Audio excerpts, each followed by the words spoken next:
ছোলার ডাল দিয়ে মেটে কষা। আরে হ্যাঁ রে বাবা হ্যাঁ, একবার এইভাবে বানিয়ে দেখতে পারো, দারুণ খেতে লাগে। কিন্তু কালারটা দেখেই নিশ্চয়ই তোমরা বুঝতে পারছো কতটা ভালো হয়েছে, আর খেতেও কিন্তু সত্যি ততোধিক ভালো হয়েছে। এখানে রয়েছে চিকেনের মেটে আর মাংসের লেগ পিসের যে হাড়গুলো, আর আগে থেকে সেদ্ধ করে রাখা আলু, নুন আর কাশ্মীরি লঙ্কার গুঁড়ো দিয়ে ভেজে তুলে রেখেছি। জিরে আর শুকনো লঙ্কা ফোড়নে দিয়ে একটু সুন্দর গন্ধ ছাড়লে ফোড়ন থেকে দিয়ে দেবো স্লাইস করে কেটে রাখা পেঁয়াজ, তার সাথে দেবো নুন আর কাশ্মীরি লঙ্কার গুঁড়ো দিয়ে পেঁয়াজটাকে ভালো করে ভাজা ভাজা করে নিয়ে আদা রসুন আর কাঁচা লঙ্কার পেস্ট দিয়ে দিলাম। এরপর বেশ ভালো করে মশলাটা কষিয়ে নেওয়ার পর আগে থেকে বেটে রাখা ছোলার ডালটা দিয়ে দেবো। ছোলার ডালটা কিন্তু যেহেতু সেদ্ধ করা ছিল না, তাই ভালো করে কিন্তু ছোলার ডালটা দিয়ে কষাতে হবে। এই যে ছোলার ডালটা দিয়ে দিলাম, কারণ না হলে ছোলার ডাল থেকে একটা গন্ধ আসতে পারে।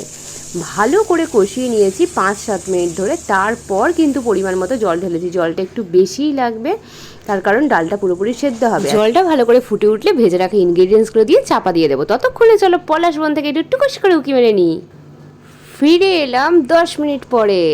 দেখো মাংসটা অলরেডি বেশ সুন্দর লাগছে দেখতে। এরপর ওপর দিয়ে কসুরি মেথি আর শাহি গরম মশলার গুঁড়ো দিয়ে আবারও 2 মিনিটের জন্য চাপা দিয়ে রেখেছিলাম। তারপর সবার শেষে 1 চামচ ঘি দিয়ে নামিয়ে নিয়েছি। খেতে কিন্তু অসাধারণ লাগে। টাটা।